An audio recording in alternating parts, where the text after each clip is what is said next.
Hello hello hello students, welcome to Raman's physics fundas. जैसे कि आप जानते हैं कि पार्ट ए में हमने न्यूमेरिकल किया था जो कॉन्सेप्ट बेस्ड था, और इस सेक्शन में कॉन्सेप्ट बेस्ड न्यूमेरिकल ही हम करेंगे, बट वो थोड़े से ज़्यादा इंपॉर्टेंट क्वेश्चंस है, आपके हॉट्स क्वेश्चन है, उसमें और भी ज़्यादा लॉजिक्स इन्वॉल्व होगा। तो चलिए बढ़ते हैं आज की क्लास के तरफ। लेकिन अगर आपने इस चैनल को सब्सक्राइब नहीं किया तो इसे सब्सक्राइब कीजिए और शेयर कीजिए। आपके एक सब्सक्राइब और एक शेयर हमें हिम्मत देता है कि और भी वीडियोस हम आपके लाएं।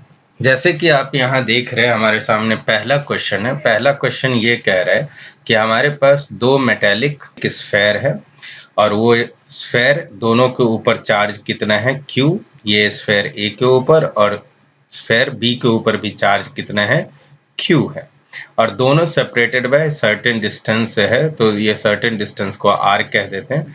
दोनों के बीच में जो as per Coulomb's law of force होगा वो होगा K Q square upon R square. Now, the second part of the question says that a third uncharged metallic sphere is brought in contact with sphere A and then with sphere B. यहाँ alternate term का मतलब यही है कि sphere A के साथ C की attachment पहले होगी और उसके बाद आप C को attach करेंगे B के साथ। तो alternate term का मतलब यही है। तो जब आप A और C की अटैचमेंट कर रहे हैं तो A के ऊपर चार्ज Q था, लेकिन C के ऊपर चार्ज 0 है। तो इसकी टोटल चार्ज दोनों को अलग करने पे, दोनों स्फेयर को अलग करेंगे तो इसके टोटल चार्ज दोनों पे इक्वल पार्ट में डिवाइड होगा। तो इसका मतलब अगर आपने आप अलग किया तो A और C को अलग किया तो टोटल चार्ज यहाँ पे कितना है, टोटल चार्ज जो आपके पास है वो Q है, दोनों का इंक्लूड करके। तो सेपरेट करने पे A पे आएगा Q/2 और B पे भी कितना, आपका C पे भी कितना आएगा, Q/2। अब इसी C को आप क्या करते हैं, B के साथ कांटेक्ट में लाते हैं। तो अब C इज ब्रॉट, जिसके ऊपर Q/2 चार्ज है, it is brought in contact with sphere B जिसके ऊपर Q चार्ज है। तो अब इसके टोटल चार्ज देखिए कितना हो जाता है। तो टोटल चार्ज इसका आ जाएगा आपके पास Q नेट इक्वल टू इस दोनों चार्ज का सम, तो Q/2 प्लस Q करेंगे तो ये आ जाएगा आपका 3Q/2। और अब जब इस दोनों स्फेयर को आप सेपरेट कर रहे हैं तो ये 3Q/2 का इक्वल पार्ट दोनों पे डिवाइड होके जाएगा। तो C पे न्यू चार्ज कितना आ जाएगा, 3Q/4, और B पे भी न्यू चार्ज कितना आ जाएगा, 3Q/4। अल्टीमेटली आपने क्या करना है कि अब नए सिस्टम के लिए आपको फोर्स पूछा जा रहा है। तो A पे कितना चार्ज है आपका, Q/2 नए सिस्टम के, या ये सारे, और जब C कांटेक्ट में आ गया तो A के ऊपर कितना चार्ज है, Q/2, और B के ऊपर अब कितना चार्ज है, B के ऊपर आपने चार्ज देखा 3Q/4। अब बट इस दोनों का डिस्टेंस उतना ही है R जो फर्स्ट केस में था। तो अब इसका फोर्स कितना होगा, तो force will be equal to what, K Q1 की वैल्यू है, QA की वैल्यू है Q/2 मल्टीप्लाई बाय Q2 की वैल्यू है 3Q/4 डिवाइडेड बाय डिस्टेंस का स्क्वायर R²। R तो वही है तो उसमें कोई चेंज नहीं है।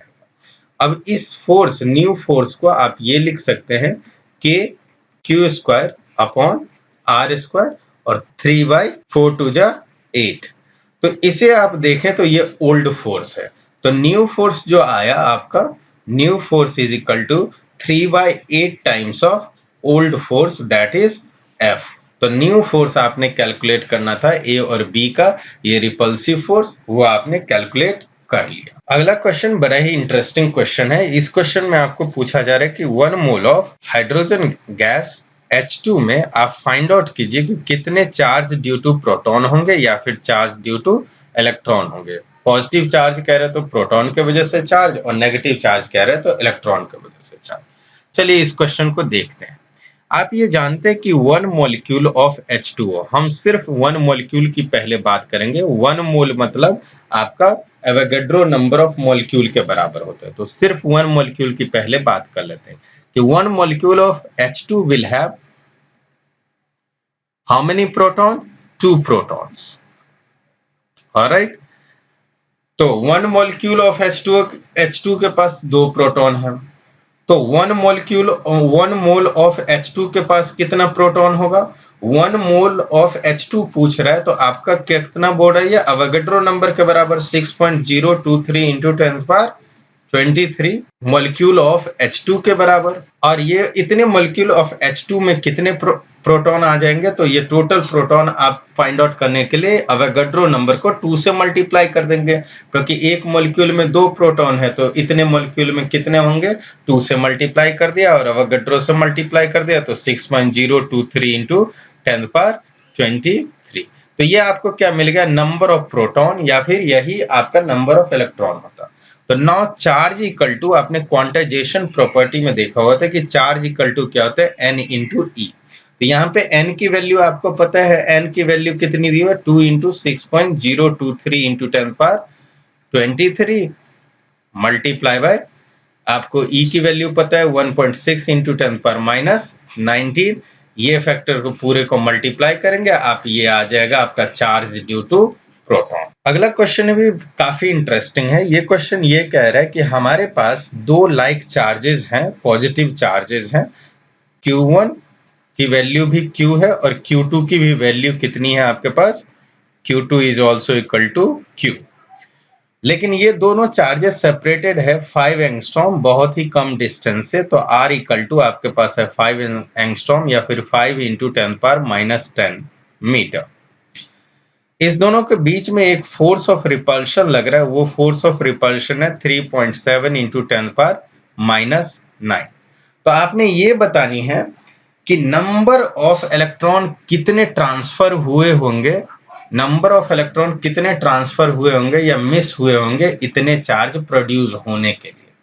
मतलब सबसे पहले आपने कूलम्ब्स लॉ की मदद से, जो कहते हैं kq² आपने इस इक्वेशन से Q कैलकुलेट करना है, और फिर उस Q को कैलकुलेट करने के बाद आप इस Q को किसके बराबर लिख देंगे? NE के बराबर लिख देंगे। तो आपको नंबर ऑफ इलेक्ट्रॉन ट्रांसफर्ड की वैल्यू मिल जाएगी यहां से। तो चलिए इस क्वेश्चन को देख लेते हैं कि कैसे करेंगे हम। तो F इक्वल टू आपके पास इस फॉर्मूला में पुट कीजिए, वैल्यू दिया हुआ है 3.7 इंटू 10⁻9 इक्वल टू K की वैल्यू होती है 9 into 10⁻9 multiply bye Q² upon 5 angstrom. 5 angstrom का स्क्वायर मतलब 5 इंटू 10⁻10 का स्क्वायर। आपको Q² की वैल्यू चाहिए, तो बाकी फैक्टर को आप इक्वल टू के दूसरे साइड ले जाएंगे। तो Q² will be equal to 3.7 into 10⁻9 multiply by 5 into 10⁻10 का whole square divided by 9 into 10⁻9। अब आप यहां से Q फाइंड आउट कर लीजिए। तो Q अगर आप फाइंड आउट कर रहे हैं, रूट स्क्वायर दोनों से ही साइड कंसीडर करें, तो आपका ये Q कितना आ जाएगा? Under root of 3.7 into 10⁻9 into 5 into 10⁻2 का होल स्क्वायर माइनस 10 का whole square divided by 9 into 10⁻9। अब यहां से Q आपने कैलकुलेट कर लिया। फिर आपने क्या करना है कि इसी Q को NE के बराबर फाइंड आउट करना है। तो Q इक्वल टू NE लिखेंगे, आपको N चाहिए, तो E की वैल्यू आपको पता है, आपको E की वैल्यू 1.6 इंटू 10⁻19 होता है, और Q की वैल्यू आपको यहां से कैलकुलेट करके आपने इस इक्वेशन में पुट कर दिया। तो Q by E will be giving you the total number of electron transferred to produce this charge. अगले क्वेश्चन की तरफ हम मूव करते हैं। अगला क्वेश्चन भी बहुत ही इंटरेस्टिंग है, इसे गौर से देखिए आप। ये बहुत ही इंपॉर्टेंट क्वेश्चन भी है, आपके स्कूल एग्जामिनेशन में, बोर्ड एग्जाम में बार बार पूछा जाता है। यहाँ पे हमारे पास 2 बॉब है, मान लेते ये एक बॉब है और इसी लाइन पे एक दूसरा बॉब भी है, यहाँ पे दूसरा बॉब भी है, और दोनों बॉब की मास आइडेंटिकल बॉब है, तो दोनों बॉब की मास m है, और दोनों के ऊपर आपने चार्ज दिया Q एंड Q चार्ज दिया। तो ये दोनों बॉब आपस में रिपेल करेगा लाइक चार्जेस होने की वजह से। तो अल्टीमेटली ये क्या करता है कि ये bob at an angle theta repulsion के बाद वर्टिकल एक्सिस के साथ एट एन एंगल थीटा पे ये बॉब जाके इक्विलिब्रियम स्टेट में आ जाते हैं। मतलब ये रिपेल हुआ दोनों बॉल, और दोनों बॉब रिपेल होने के बाद at an angle theta with vertical axis आपका ये इक्विलिब्रियम में आ गया। अब बॉब जिस थ्रेड से अटैच्ड है उस थ्रेड की लेंथ है L, और इस बॉब की मास है m मास, और मास की वजह से डाउनवर्ड डायरेक्शन में ग्रेविटी लग रहा होगा mg, और इधर इसका भी एक ग्रेविटी लग रहा होगा mg। और इस थ्रेड में जब ये इक्विलिब्रियम स्टेट में होगा तो इस थ्रेड में एक टेंशन वाली फोर्स लग रही होगी, टेंशन लग रहा होगा एक फोर्स, तो T टेंशन जो एक सूडो फोर्स होता है। हम सपोज कर लेते कि ये पॉइंट A पे अटैच था और ये बॉब B है और ये बॉब C है। इस दोनों बॉब के ऊपर चार्ज Q एंड Q है, तो फोर्स ऑफ रिपल्शन हो रहा होगा, और फोर्स ऑफ रिपल्शन आप जानते हैं कि फोर्स ऑफ रिपल्शन की डायरेक्शन किधर होती है, अवे फ्रॉम द चार्जेस। तो ये क्या होगा, force on C because of B। अब देखिए कि अगर ये इक्विलिब्रियम कंडीशन में, तो ये फोर्स को भी बैलेंस करने वाला कोई ना कोई फोर्स होना चाहिए, और इस mg को भी बैलेंस करने वाला कोई ना कोई फोर्स होना चाहिए। तो हॉरिजॉन्टल डायरेक्शन में जो फोर्स एग्जिस्ट कर रहा है उसको हॉरिजॉन्टल डायरेक्शन में कोई इधर कोई फोर्स एग्जिस्ट करेगा, वही बैलेंस करेगा। और वर्टिकल डायरेक्शन की फोर्स को वर्टिकल डायरेक्शन वाली फोर्स अपवर्ड डायरेक्शन में बैलेंस करेगा।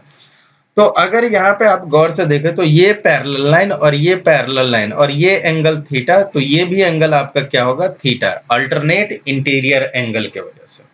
अब ये T के कंपोनेंट, T एक टेंशन फोर्स है, तो T के कंपोनेंट को ब्रेक डाउन कीजिए तो ये T cos थीटा होगा, और इधर क्या आ जाएगा आपका T sin। अल्टीमेटली आपको क्या मिलता है यहाँ पे कि force will be equal to T sin theta और mg will be equal to T cos theta.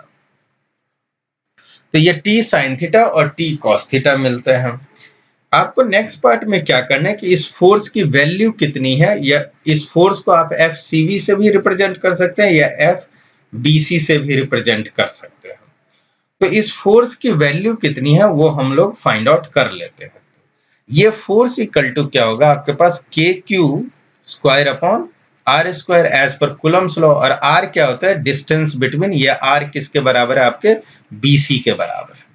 अब हम BC फाइंड आउट करते हैं। सपोज कीजिए ये लेंथ L है और ये एंगल थीटा है, तो ये क्या हो जाएगा आपके पास, ये आपका आएगा L sin थीटा। ऑलराइट, और सिमिलरली अगर ये L डिस्टेंस है और ये एंगल थीटा है, तो BO जैसे आपका L sin थीटा आया था वैसे CO भी क्या आ जाएगा, L sin थीटा। तो अगर कोई आपसे BC पूछे तो BC क्या होगा, BO plus OC, which means ये L sin थीटा, ये भी L sin थीटा, ये क्या आ गया 2L sin थीटा। तो आप फोर्स के लिए ये वैल्यू पुट कर दीजिए, तो KQ square upon R square की जगह किसका स्क्वायर करेंगे, 2L sin थीटा का होल स्क्वायर करेंगे। तो बेसिकली आपको अभी तक दो इक्वेशन मिला, F इक्वल टू क्या मिला है, T sin थीटा, और दूसरा इक्वेशन जो आपको मिला हुआ है वो mg equal to T cos theta मिला हुआ है। और F इक्वल टू आपने ये भी वैल्यू पुट करना है कि KQ square upon R square, और R स्क्वायर था 2L sin square sin theta का होल स्क्वायर।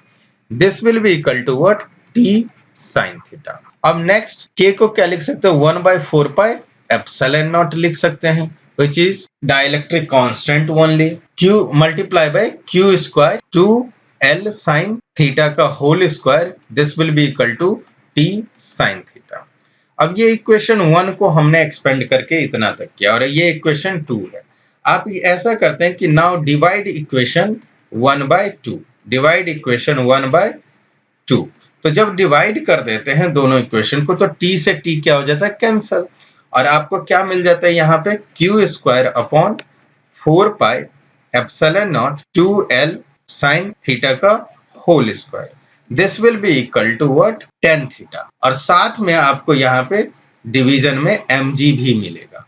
अब आपको फाइंड आउट क्या करना था, Q स्क्वायर की वैल्यू, तो Q स्क्वायर जो प्रूव करना है वो आ गया यहाँ से। तो ये सारे फैक्टर को आप इक्वल टू के दूसरे साइड ले जाइए, तो ये कितना आ जाएगा, Q square will be equal to what, 4 pi epsilon naught mg tan theta multiply by 2L sin theta का होल स्क्वायर। तो ये आप अगर पिछले क्वेश्चन पे जाके देखें तो यही आपको यहाँ पे प्रूव करना था, तो ये हमने प्रूव कर दिया। आपका अगला क्वेश्चन ये कह रहा है कि हमारे पास दो चार्ज्ड स्फेयर है, we have two charged sphere, एक के ऊपर चार्ज कितना है Q1 और दूसरे के ऊपर चार्ज कितना है प्लस Q2।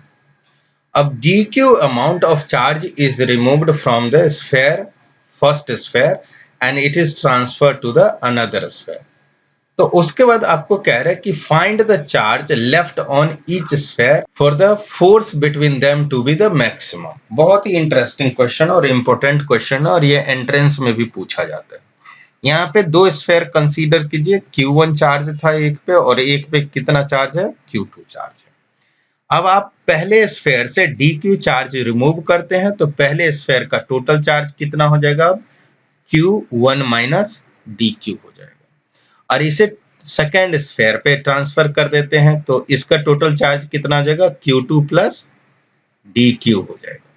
अब इस दोनों के बीच की न्यू फोर्स क्या है, आपको कंडीशन दिया हो कि मैक्सिमम, और मैक्सिमम होने के लिए आपका फर्स्ट डेरिवेटिव किसके बराबर करते हैं, आप जीरो के बराबर करते हैं विद रिस्पेक्ट टू वेरिएबल। ये पार्शियल डिफरेंशिएशन मैथमेटिक्स के एप्लीकेशन कहते हैं। नेक्स्ट आपका क्या आ जाता है कि force between both sphere will be equal to what, this force will be equal to 1/4 pi epsilon naught, और के भी लिख सकते हैं इसको, multiply by Q1 minus dq, ये पहले स्फेयर का charge, and Q2 plus dq दूसरे स्फेयर का charge, divided by separation distance between them. अब यहाँ पे देखिए तो ये 1/4 पाई एप्सिलॉन नॉट और r स्क्वायर आपका कॉमन आ जाएगा डिफरेंशिएशन करते समय, क्यों, क्योंकि ये कांस्टेंट। फिर से और इसको एक्सपेंड करके हम लिख लेते हैं कि 4 pi epsilon naught r square, और जब इस दोनों फैक्टर को आप मल्टीप्लाई करते हो तो मल्टीप्लिकेशन में आपको क्या मिलता है, Q1 Q2 plus of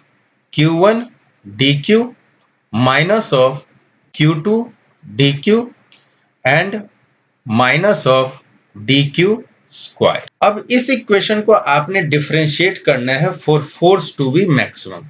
for force to be maximum as per partial differentiation rule क्या हो जाता है कि for force to be maximum derivative of this force with respect to dq has to be equal to 0। अब जो भी constant variable है, ये कांस्टेंट वेरिएबल आपका क्या आ जाएगा, कॉमन आ जाएगा।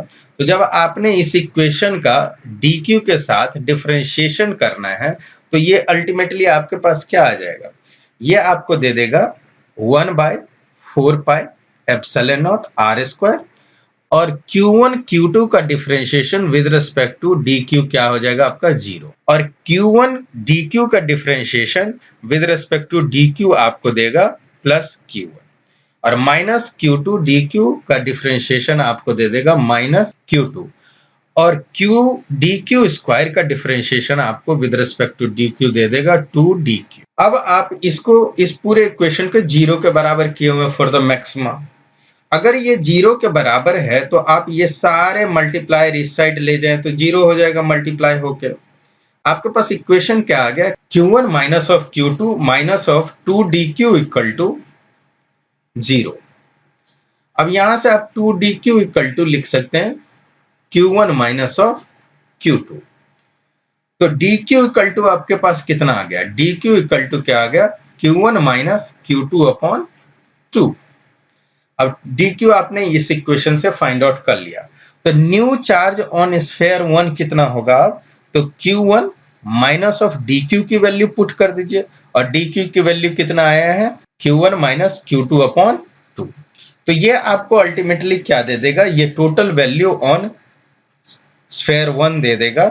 जब आप इसे सॉल्व कर लेंगे एलसीएम वगैरह लेके तो ये आपको देगा Q1 Q2 अपॉन 2। तो ये न्यू चार्ज ऑन स्फेयर 1 है। और सिमिलरली अगर आप dq की वैल्यू स्फेयर 2 के लिए पुट करेंगे तो वो भी आपका वैल्यू कितना आएगा, इतना ही आएगा। मतलब अब new charge on each sphere क्या हो गया, for force to be maximum same हो गया है। अब जो ये क्वेश्चन है, ये क्वेश्चन आपका ये कह रहा है कि हमारे पास एक बॉब है और ये बॉब एक थ्रेड से अटैच्ड है, इंसुलेटिंग थ्रेड से अटैच्ड है। इस बॉब का मास दिया हुआ है 80 मिलीग्राम, और 80 मिलीग्राम मतलब क्या हुआ आपका 80 मल्टीप्लाई बाय 10 पावर का -6 kg। तो अल्टीमेटली क्या हो जाता है कि इसके ऊपर एक चार्ज भी है। चार्ज कितना दिया हुआ है यहाँ पे आपके पास 2 × 10 पावर -8 कूलम दिया हुआ है। और इस होल सिस्टम को आप एक इलेक्ट्रिक फील्ड में प्लेस कर देते हैं और यूनिफॉर्म इलेक्ट्रिक फील्ड की जो वैल्यू जिसके में इसको आपने प्लेस किया हुआ है, ये यूनिफॉर्म इलेक्ट्रिक फील्ड की वैल्यू है 2 × 10 पावर 4 वोल्ट मीटर। तो आप जानते हैं कि ये बॉब के ऊपर इलेक्ट्रिक फील्ड की वजह से एक फोर्स एक्सपीरियंस होगा in the direction of electric field, और ये बॉब इस डायरेक्शन में शिफ्ट होगा। तो एट एन एंगल थीटा ये बॉब अब किस में आ जा रहा है, इक्विलिब्रियम स्टेट में है। तो आपने जब ये इक्विलिब्रियम स्टेट में है तो इस थ्रेड में टेंशन बतानी है और एंगल भी बतानी है वर्टिकल के साथ। तो अब इनिशियल पोजीशन थ्रेड की ये थी और फाइनल पोजीशन इस थ्रेड की ये हो गई। तो इसमें टेंशन आपका ये टी और ये एंगल थीटा, और mg मास के वजह से mg डाउनवर्ड डायरेक्शन में लग रहा है, और QE आपका हॉरिजॉन्टल इलेक्ट्रिक फील्ड के वजह से फोर्स लग रहा है। तो हॉरिजॉन्टल फोर्स को हॉरिजॉन्टल डायरेक्शन वाला कोई फोर्स बैलेंस करेगा इक्विलिब्रियम स्टेट में, और वर्टिकल डाउनवर्ड फोर्स को वर्टिकली अपवर्ड कोई फोर्स बैलेंस कर रहा होगा। और ये एंगल थीटा, तो ये भी एंगल थीटा अल्टरनेट एंगल। आपने टी को ब्रेक डाउन करना है, ये टी कॉस थीटा होगा और ये क्या होगा आपका टी साइन थीटा। अब आपके पास दो इक्वेशन आ गया कि T sine theta equal to Q. Q की वैल्यू आपको पता है, ई की वैल्यू भी पता दिया हुआ क्वेश्चन में, और T cos theta equal to आपके पास क्या आ गया, mg। अब दोनों इक्वेशन को आप डिवाइड कर दीजिए, तो दोनों इक्वेशन को डिवाइड कर देंगे, टी और टी कैंसिल हो जाएगा, और टी और टी कैंसिल हो जाने के बाद टेन थीटा इक्वल टू क्या आ गया, QE अपॉन mg। अब Q की value you have been given, E की value you have been given, mass की वैल्यू कितनी है 80 × 10 पावर -6 kg। ग्रेविटी की वैल्यू आप जानते हैं कि 10 के बराबर आप ले सकते हैं 9.8 को। तो यहां से आप थीटा कैलकुलेट कर लेते हैं, और जब थीटा कैलकुलेट हो गया, आपका वर्टिकल एंगल कैलकुलेट हो गया, तो इसी थीटा की वैल्यू आप किसी भी इक्वेशन में, इक्वेशन 1 में या इक्वेशन 2 में आप रिप्लेस कर दीजिए। टी साइन थीटा, यहाँ पे साइन थीटा की वैल्यू रिप्लेस कर दीजिए, will be equal to QE। आपको Q दिया हुआ है, E दिया हुआ, और साइन थीटा की वैल्यू आपने यहाँ से थीटा को रिप्लेस कर देना, साइन थीटा की वैल्यू पता चल जाएगा आपको। अल्टीमेटली इस इक्वेशन से आपको क्या मिल जाएगा, टेंशन भी मिल जाएगा। बढ़ते हम अपने अगले क्वेश्चन की तरफ। अगला क्वेश्चन बड़ा ही इंटरेस्टिंग है। आप यहाँ पे देखिए, ये क्वेश्चन ये कह रहा है कि two particles have equal masses. यहाँ पे पार्टिकल ए कंसीडर करते हैं कि पार्टिकल ए की मास कितनी है आपकी 5 ग्राम, और पार्टिकल बी की भी मास कितनी है आपकी 5 ग्राम। 5 ग्राम मतलब each particle are having mass equal to 5 × 10 power -3 kg। आपने ऐसा यूनिट में कन्वर्ट करना है इसके मासेस को। तो ये आपका मास क्या हो गया, m1 हो गया और ये m2 हो गया, दोनों ही आपस में इक्वल है दोनों पार्टिकल। साथ में कह रहे हैं कि इसके ऊपर जो चार्ज है वो +4 × 10 पावर -5 कूलम है, और इसके ऊपर चार्ज है -4 × 10 पावर -5 कूलम। और ये बड़े इंटरेस्टिंग पार्ट कह रहे हैं क्वेश्चन का कि they are released from the rest. मान लेते कि ये दोनों सर्टेन डिस्टेंस पे था और वो सर्टेन डिस्टेंस था 1 मीटर। तो 1 मीटर से दोनों को रिलीज किया गया फ्रॉम रेस्ट, मतलब इनिशियल वेलोसिटी u कितनी है इसकी 0। Find the speed of the each particle when the separation distance is just 50 centimetre. मतलब न्यू डिस्टेंस आपका कितना है 50 सेंटीमीटर, मतलब 1/2 मीटर। तो ये पार्टिकल को जो ही रिलीज करेंगे तो पार्टिकल एक दूसरे के नजदीक आ जाएगा, और नजदीक आते समय इसकी new distance r equal to कितना है 1/2 मीटर है। तो 1/2 मीटर पे है, तो इस पार्टिकल की आपने वेलोसिटी बतानी है कि एक दूसरे की तरफ किस वेलोसिटी के साथ ये पार्टिकल मूव करेगा। तो यहाँ पे ऑफ कोर्स जब रेस्ट में था तो इसके पास कोई काइनेटिक एनर्जी तो थी नहीं इस ऑब्जेक्ट के पास या इस पार्टिकल के पास, लेकिन जब इसको रिलीज कर दिया गया तो इसके पास काइनेटिक एनर्जी आ गई। तो एक ऑब्जेक्ट की काइनेटिक एनर्जी कितनी आएगी आपके पास, हाफ mv², और दोनों का इंक्लूडेड काइनेटिक एनर्जी कितनी आएगी 2 × हाफ mv²। ये काइनेटिक एनर्जी किसके बराबर होगा आपका, लॉस इन पोटेंशियल एनर्जी। जितना पोटेंशियल एनर्जी लॉस होता है उतना ही काइनेटिक एनर्जी का गेन होता है। तो हम लॉस इन पोटेंशियल एनर्जी अब कैसे फाइंड आउट करें, तो पोटेंशियल एनर्जी का इलेक्ट्रोस्टैट में आपने फॉर्मूला पढ़ा हुआ है कि पोटेंशियल एनर्जी को हम जिसे U से डिनोट करते हैं, इसका फॉर्मूला होता है KQ1Q2/R। अब यहाँ पे K की वैल्यू 9 × 10⁻9 और Q1 की वैल्यू 4 × 10⁻5 और Q2 की वैल्यू कितनी है आपके पास -4 × 10⁻5 अपॉन R कितना है आपका डिस्टेंस इनिशियल वाला। अगर काइनेटिक एनर्जी की हम बात करें तो इनिशियल काइनेटिक एनर्जी है आपका R, उसके लिए 1 मीटर है। और अगर हम फाइनल काइनेटिक एनर्जी की बात करें तो ये आएगा 9 × 10⁻9 × 4 × 10⁻5 × 4 × 10⁻5 डिवाइडेड बाई R। इस समय बात करें तो R कितना आया 1/2 मीटर। और ये लॉस इन पोटेंशियल एनर्जी कहने का मतलब क्या है कि ये जो गेन इन काइनेटिक एनर्जी हो रहा है 2/1/2 और मास की वैल्यू आपको दिया हुआ है, मास की वैल्यू है 5 × 10⁻³ इंटू वेलोसिटी का स्क्वायर। तो ये पोटेंशियल एनर्जी जो होगा उसके लॉस के बराबर ये काइनेटिक एनर्जी होगी। तो पोटेंशियल एनर्जी का लॉस कितना होगा तो UF - UI। और UF और UI में देखें तो कॉमन यहाँ पे क्या आ रहा है आपका, ये सारे फैक्टर दोनों इक्वेशन से कॉमन आ जा रहा है। तो U फाइनल क्या आ जाएगा आपके पास 9 × 10⁻9 × 4 × 10⁻5 × 4 × 10⁻5 ये कॉमन ले लिया। आपके पास यहाँ 1 डिवाइडेड बाई 1/2 बचा, माइनस ऑफ 1 डिवाइडेड बाई 1 बचा कॉमन लेने के बाद। अब ये किसके बराबर है आपका 2 × 2 और 2 ये इधर कैंसिल हो जाएगा। ये है आपका 5 × 10⁻³ इंटू वेलोसिटी के स्क्वायर के बराबर है। तो अब इसे इक्वेशन को आप सॉल्व कर लीजिए। अगर सॉल्व करेंगे तो आपको ये क्या लिख सकते हैं इस इक्वेशन को 5 × 10⁻³ विच इज इक्वल टू 9 × यहाँ पे 10 आ जाएगा, ये दोनों सम हो जाएगा तो 10⁻10 और ये है 10⁻9। तो इसे लिख सकते हैं, दोनों को एक साथ करें तो बेस सेम है, पावर ऐड करेंगे हर जगह तो आपको आएगा ये 10⁻1 इंटू 4 × 4 गिव्स यू 16। अब यहाँ पे 2 कहां जाएगा, नच के ऊपर जाएगा तो अंदर ब्रैकेट में क्या आ जाएगा 2 - 1 दैट इज इक्वल टू ये आपको क्या दे देगा 1, ये 1 के बराबर इंटू V²। तो V कैलकुलेट करने के लिए आप क्या करेंगे 9 × 10⁻1 मल्टीप्लाई बाय 16 डिवाइडेड बाय 5 × 10⁻³ और V² इसके बराबर है। अगर आपको V कैलकुलेट करना है तो इस स्क्वायर को दूसरे तरफ ले जाइए, आपने अंडर रूट कर देना, आपने वेलोसिटी फाइंड आउट कर लिया। तो यही चीजें आपको क्वेश्चन में पूछ रहा था कि भाई वेलोसिटी बताओ या फिर स्पीड बताओ जब पार्टिकल को रिलीज किया गया और पार्टिकल किसी मोमेंट पे 50 सेंटीमीटर अवे है।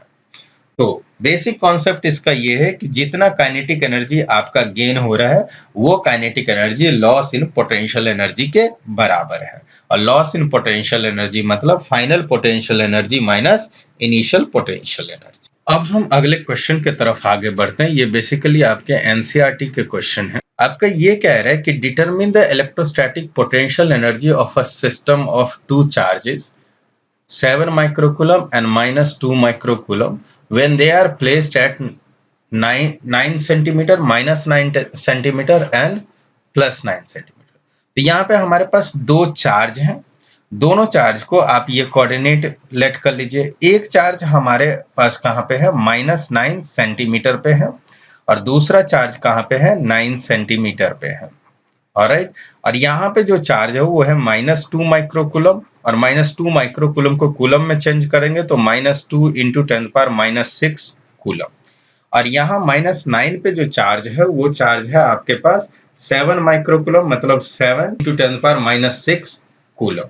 तो इसे हम Q1 कह देते हैं और इसे हम Q2 कह देते हैं। नाउ व्हाट हैपेंस कि आपको ये कैलकुलेट करना है कि ये जो सिस्टम ऑफ 2 चार्जेज है, इस सिस्टम ऑफ 2 चार्जेस को सेपरेट करने के लिए कितने वर्क डन चाहिए।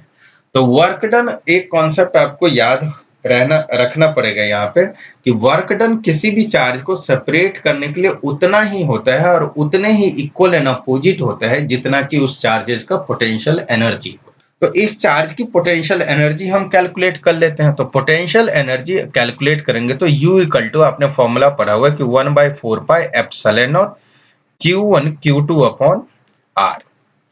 अगर R की बात करें तो ये टोटल डिस्टेंस कितना हो जाएगा, टोटल आपका आ जाएगा ये 18 centimetre, which is 18 multiply by 10⁻⁻2 metre, ये R आ गया।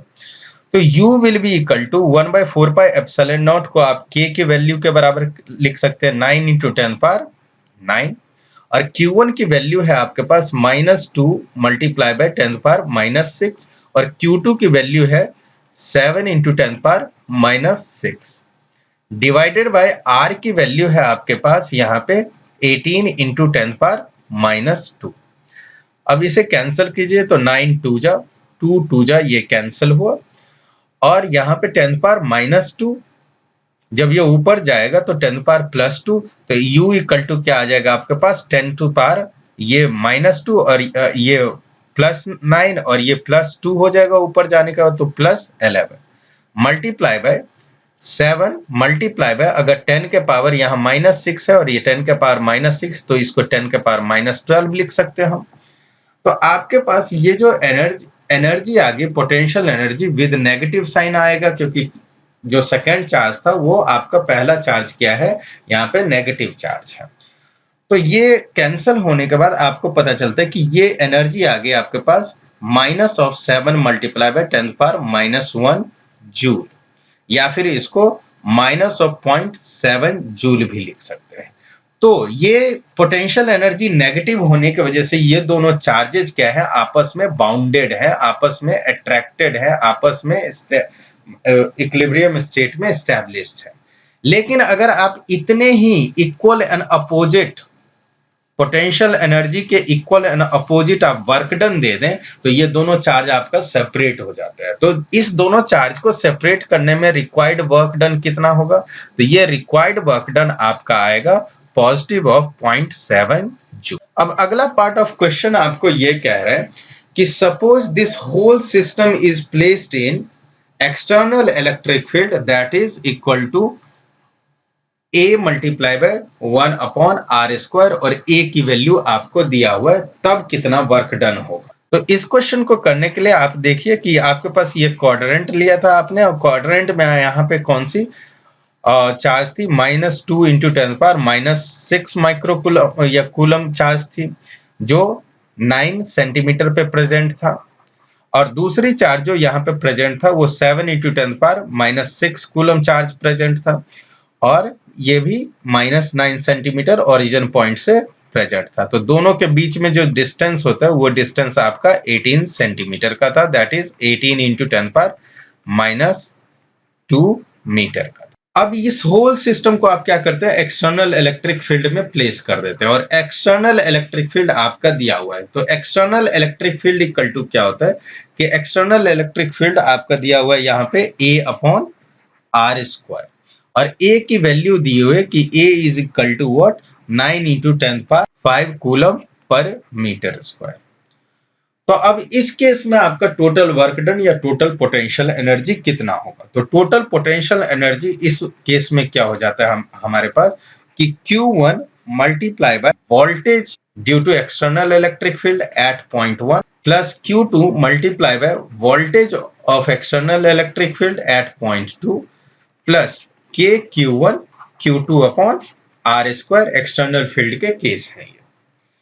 तो Q1 की अगर हम यहाँ पे बात करें तो Q1 इक्वल टू आपके पास आया है 7 × 10⁻6 इंटू वोल्टेज, अभी हमें नहीं पता तो वोल्टेज फाइंड आउट करेंगे इस इलेक्ट्रिक फील्ड से, प्लस Q2 की वैल्यू है आपके पास -2 × 10⁻6, और वोल्टेज हमें नहीं पता तो V2 हम फाइंड आउट करेंगे एक्सटर्नल इलेक्ट्रिक फील्ड से, और Q1 Q2 अपॉन R की वैल्यू आपने पहले भी कैलकुलेट किया था, और ये कितना आया था, -0.7 जूल। ऑलराइट, तो अब हम V1 और V2 की वैल्यू फाइंड आउट कर लेते कि V1 और V2 आखिर होगा क्या। सिंस आप ये भी जानते हैं कि इलेक्ट्रिक फील्ड इक्वल टू क्या होता है, -dV/dr होता है, और यहाँ पे इलेक्ट्रिक फील्ड इक्वल टू आपको दिया हुआ है A/r², और A एक कांस्टेंट है, तो this can be written as minus dV upon dr। Alright, अब इससे आप क्या कर सकते हैं कि वोल्टेज फाइंड आउट कर सकते हैं। तो voltage will be equal to what, dV will be equal to a upon r square with negative sign dot dr। आप सारे फैक्टर को इक्वल टू के इस साइड ले गए, नेगेटिव साइन को भी ले गए और dr को भी ले गए। dV इसको इस इक्वेशन को इंटीग्रेट कर दीजिए, तो माइनस a तो कांस्टेंट वैल्यू है जिसकी वैल्यू 9 इंटू 10 पावर 5 है, इसीलिए इंटीग्रेशन से बाहर आ गया। और इंटीग्रेशन किसका होगा आपके पास, 1 upon R square dot D R का इंटीग्रेशन होगा, और इसकी इंटीग्रेशन होती है आपकी -1 अपॉन आर। ऑलराइट, तो वोल्टेज इक्वल टू क्या आ गया, किसी पॉइंट पे एक्सटर्नल इलेक्ट्रिक फील्ड की वजह से वोल्टेज क्या आ गया आपके पास, माइनस और माइनस साइन ये मल्टीप्लाई होगा, ये आपके पास प्लस a अपॉन आर आ गया वोल्टेज।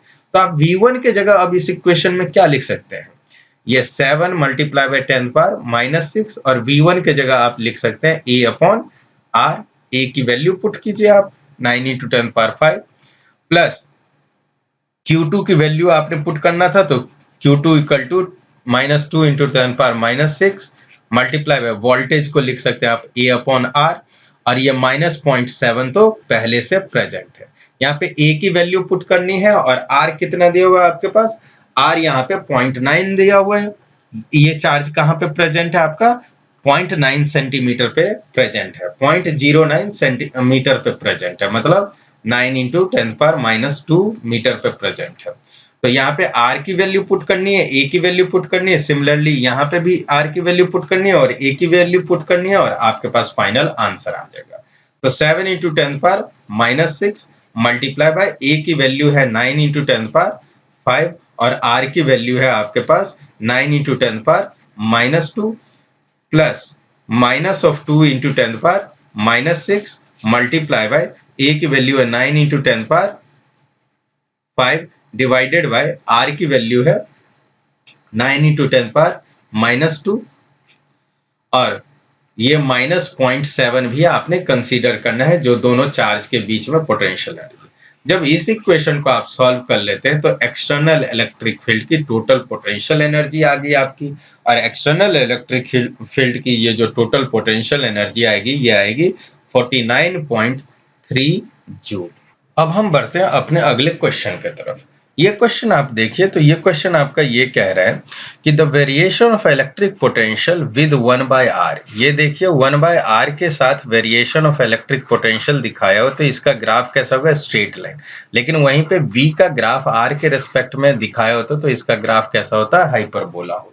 डिटरमिन कि ये Q1 Q2 का साइन क्या है, तो आप यहाँ पे देखें तो वोल्टेज इक्वल टू फॉर्मूला होता है 1/4 pi epsilon not Q upon R। अगर Q पॉजिटिव होता है तो उसके वोल्टेज भी पॉजिटिव होता है, तो यहाँ पे Q1 आपका कौन सा चार्ज हो जाएगा, पॉजिटिव चार्ज हो जाएगा, क्योंकि इसकी पोटेंशियल क्या है, पॉजिटिव।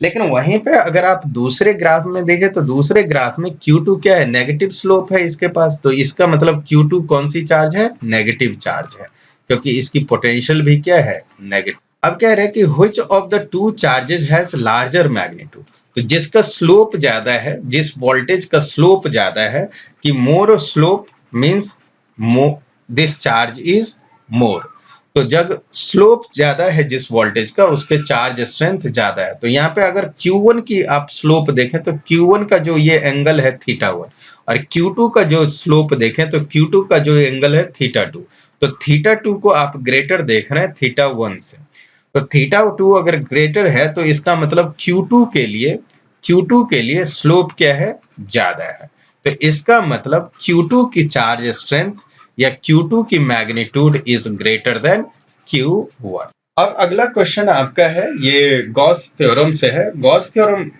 के अकॉर्डिंग यहाँ पे ये लिखा हुआ है कि हमारे पास एक हेमीस्फीयर ऑब्जेक्ट है, और इसको आपने इलेक्ट्रिक फील्ड में प्लेस कर दिया है, और जब इलेक्ट्रिक फील्ड में प्लेस कर दिया, तो ये हेमीस्फीयर फिलहाल कोई भी चार्ज को इनक्लोज कर नहीं रहा है। तो जब इलेक्ट्रिक फील्ड में आपने यूनिफॉर्म इलेक्ट्रिक फील्ड में प्लेस कर दिया, तो इसके दो सरफेस एरिया है, एक तो सरफेस एरिया ये प्लेन सरफेस एरिया है PS जिसको लिखा हुआ है डायग्राम में, और दूसरा सरफेस एरिया ये कर्व सरफेस एरिया, ये वाला कर्व सरफेस एरिया। तो दो तरीके के सरफेस एरिया है। तो ये कह रहे हैं कि आप फाइंड आउट कीजिए कि फ्लक्स कितना होगा इस होल सिस्टम के साथ जब electric field parallel to the base, base मतलब प्लेन सरफेस एरिया के पैरेलल है, या फिर परपेंडिकुलर टू द बेस मतलब ये बेस एरिया के परपेंडिकुलर डायरेक्शन में है इलेक्ट्रिक फील्ड, तब कितना होगा इसका टोटल फ्लक्स। तो एक एक करके हम इसको फाइंड आउट करते हैं। तो flux of plane surface area will be equal to what, E dot ds, जो लिखते हैं आप ई ds cos थीटा के बराबर। अब ये क्या है आपका, अगर प्लेन सरफेस एरिया का आप एरिया वेक्टर देखें तो डाउनवर्ड डायरेक्शन में यहाँ पे दिया हुआ है एरिया वेक्टर, और इलेक्ट्रिक फील्ड इस डायरेक्शन में, तो एंगल कितना है यहाँ पे 90 डिग्री। तो इस वजह से एंगल 90 डिग्री होने की वजह से आपका ये क्या हो जाता है, flux of plane surface area equal to 0। Similarly अगर कर्व सरफेस एरिया की हम बात करते हैं तो कर्व सरफेस एरिया की भी जो एरिया वेक्टर है वो अपवर्ड डायरेक्शन में है और इलेक्ट्रिक फील्ड यहाँ हॉरिजॉन्टल डायरेक्शन में है, तो ये भी 90 डिग्री आता है। तो प्लेन सरफेस एरिया और कर्व सरफेस एरिया दोनों का फ्लक्स क्या आ गया यहाँ पे 0 इंडिविजुअल। और वैसे भी टोटल फ्लक्स इस सरफेस का क्या आना था, 0 ही आना था, क्योंकि ये कोई भी चार्ज इनक्लोज नहीं कर रहा है, Q by epsilon not, Q यहाँ पे 0 है तो टोटल फ्लक्स 0 आना था। तो इंडिविजुअल फ्लक्स भी यहाँ 0 है और टोटल फ्लक्स भी यहाँ पे 0 है।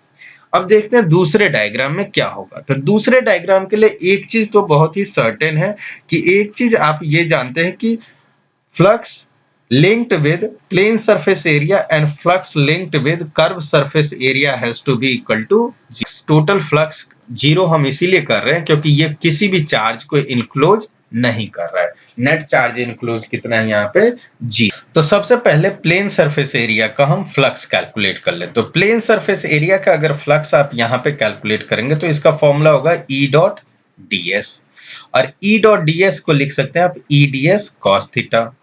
और cos थीटा अगर आप यहाँ पे देखें तो इलेक्ट्रिक फील्ड की डायरेक्शन अपवर्ड है, लेकिन एरिया वेक्टर की डायरेक्शन आपका डाउनवर्ड है, तो इसका मतलब थीटा इक्वल टू कितना है 180 डिग्री है।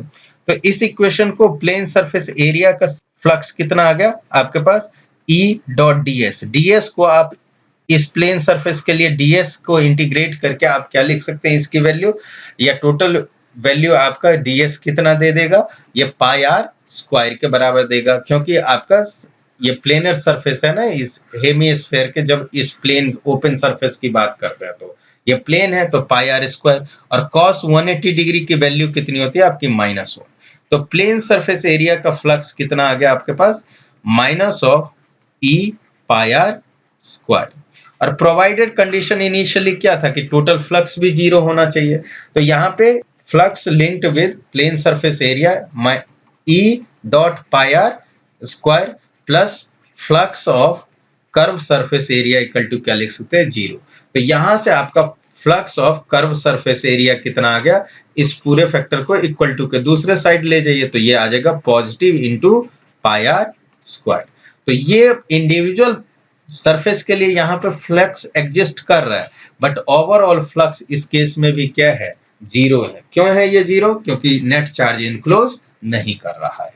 अब नेक्स्ट क्वेश्चन हमारे सामने क्या है, नेक्स्ट क्वेश्चन हमारे सामने है a point charge Q is taken from point P to a point S through a loop PQRS in uniform electric field along the positive direction of x axis. ठीक है, electric field की positive x axis के along direction.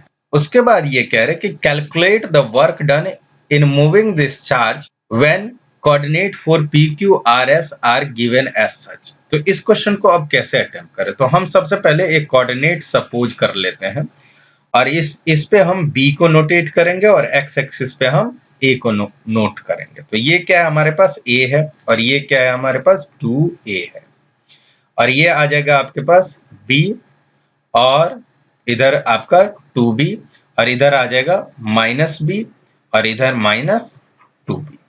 सबसे पहले जो P coordinate है, P coordinate कहाँ पे है आपका, यहाँ पे है P। तो चार्ज आपका इनिशियली यहाँ पे था। ओके, P से चार्ज को कहाँ पे ले गया आपके पास 2A, 0,0, मतलब P से आपका ये चार्ज कहाँ गया Q पॉइंट पे गया और Q पॉइंट कहाँ पे है आपका 2A पे है। उसके बाद ये चार्ज कहाँ जाता है A, -A पे, और a कॉमा माइनस बी कहाँ पे आएगा, यहाँ पे।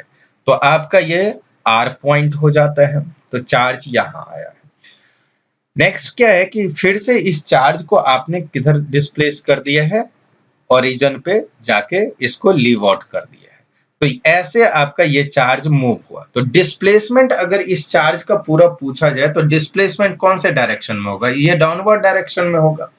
और डिस्प्लेसमेंट ऑफ द चार्ज जिसको हम यहाँ dr से रिप्रेजेंट कर रहे हैं, तो dr इक्वल टू क्या हो आ जाएगा आपका final position minus initial position.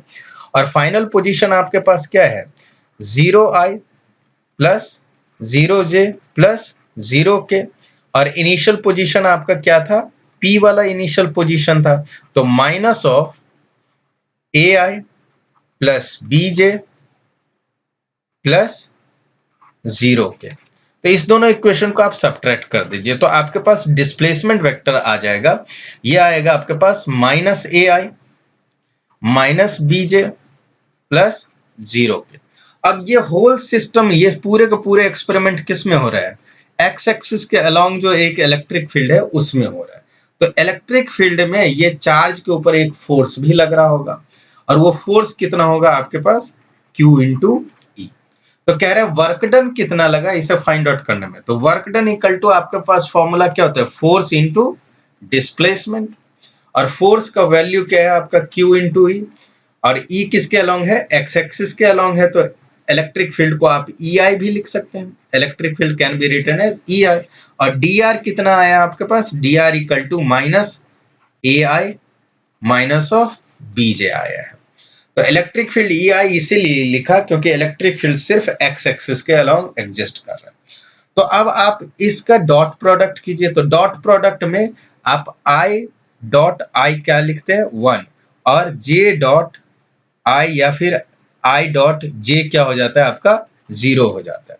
तो जब डॉट प्रोडक्ट करेंगे तो सिर्फ इलेक्ट्रिक फील्ड का किसके साथ प्रोडक्ट होगा, A के साथ प्रोडक्ट होगा, क्योंकि B के साथ जो प्रोडक्ट होगा वो आपको आंसर में क्या दे देगा, 0 दे देगा। तो ये वर्क डन कितना आ गया, Q multiply by electric field multiply by A with negative sign. तो टोटल वर्क डन क्या आ गया आपके पास, माइनस QEA।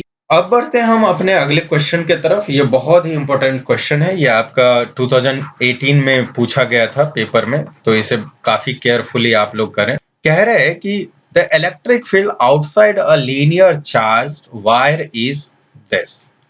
मतलब आपके पास एक वायर है, इसके बाहर जो इलेक्ट्रिक फील्ड है वो ऐसे वेरी कर रहा है 10 पर 1000 R 1000 divided by R volt per metre and is directed radially outward. मतलब ये वायर क्या है आपका पॉजिटिव चार्ज है, वायर पॉजिटिव चार्ज है, इसलिए ये इलेक्ट्रिक फील्ड क्या है, रेडियली आउटवर्ड है। If 2 point A and B are situated at RA and RB, अगर इस इलेक्ट्रिक फील्ड में 2 पॉइंट है हमारे पास, यहाँ पे A पॉइंट है और ये यहाँ हमारे पास B पॉइंट है, RA और RB। RA की वैल्यू 0.2 है और RB की वैल्यू 0.4 है। Find the value of VB minus VA। मतलब पोटेंशियल का आपने डिफरेंस बताना है कि A और B पे पोटेंशियल डिफरेंस कितना होगा। तो अभी अभी आपने कुछ 2-3 क्वेश्चन पीछे देखा था कि relation between potential and electric field is minus dV upon dr। तो यहां से अगर आप फाइंड आउट करें कि इलेक्ट्रिक फील्ड और वोल्टेज के बीच में रिलेशन, तो dV इक्वल टू लिख सकते हैं माइनस E डॉट dr, और E की वैल्यू आपके पास यहां दिया हुआ है 1000 upon R multiply by dr with negative sign. अब इसे आप इंटीग्रेट कर दीजिए, इंटीग्रेट करने के बाद dV का इंटीग्रेशन आपको टोटल वोल्टेज दे देगा, और इसे इंटीग्रेट करेंगे तो 1000 माइनस 1000 आपका इंटीग्रेशन साइन से बाहर आएगा क्योंकि वो कांस्टेंट है, 1 अपॉन R डॉट dr का इंटीग्रेशन किया आपने, और ये जो R वैल्यू वेरी कर रहा है वो RA टू RB ये वेरी कर रहा है। तो RA आप कितना कंसीडर करेंगे 0.2, और RB आप कितना कंसीडर करेंगे आप 0.4। तो 0.2 से 0.4 तक ये वैल्यू वेरी कर रहा है R। तो 1/R का आपका डिफरेंशिएट इंटीग्रेशन होता है, 1/R का आपका इंटीग्रेशन होता है log base 2 log base e r. तो ये वोल्टेज डिफरेंस आपका आ गया कितना, -1000 multiply by log base 2 r from 0.2 to 0.4। अब आप इसमें R की वैल्यू पुट करते हैं तो ये कितना आ जाएगा, -1000 multiply by log 0.4 minus of log 0.2। अब इसे आप लिख दीजिए voltage difference will be equal to -1000 as per the identity. आप इस जब log a minus of log b, तो इसको आप लिख सकते हैं log a divided by b। तो एज पर आइडेंटिटी तो log 0.4 डिवाइडेड बाय 0.2 और ये आपको कैंसल देगा 2 दे देगा। बट ध्यान रहे कि यहाँ बेस 2 है तो voltage will be equal to what, -1000 multiply by log base e और 2। अब voltage will be equal to, इस log बेस 2 को आप 10 में कन्वर्ट करते हैं तो 2.303 से मल्टीप्लाई करते हैं तो -1000 मल्टीप्लाई बाय 2.303 log 2 और log बेस 10 के साथ ये जब 2 लिखते हैं तो इसकी वैल्यू होती है 0.3010। तो इसे आप मल्टीप्लाई कर दीजिए तो ये कितना आएगा आपके पास, 2303 with negative sign multiplied with 0.3010। ये अल्टीमेटली मल्टीप्लाई होने के बाद आपको जो टोटल वोल्टेज डिफरेंस दे दिया between point A and point B, वो वोल्टेज डिफरेंस है आपका 0.69। ये वोल्टेज डिफरेंस है आपका 693.1 वोल्ट। तो ये आपका final answer. That's all for today student. Thank you so much for watching this video. अगर आपको ये वीडियो समझ में आया तो बहुत अच्छी बात है। इस वीडियो को आप शेयर कीजिए, सब्सक्राइब कीजिए इस चैनल को, ऐसे वीडियोस और भी डालता रहूंगा। अगर कोई चीज नहीं समझ में आया तो आप कमेंट सेक्शन में उसे लीव आउट कीजिए। I will try my level best to answer you.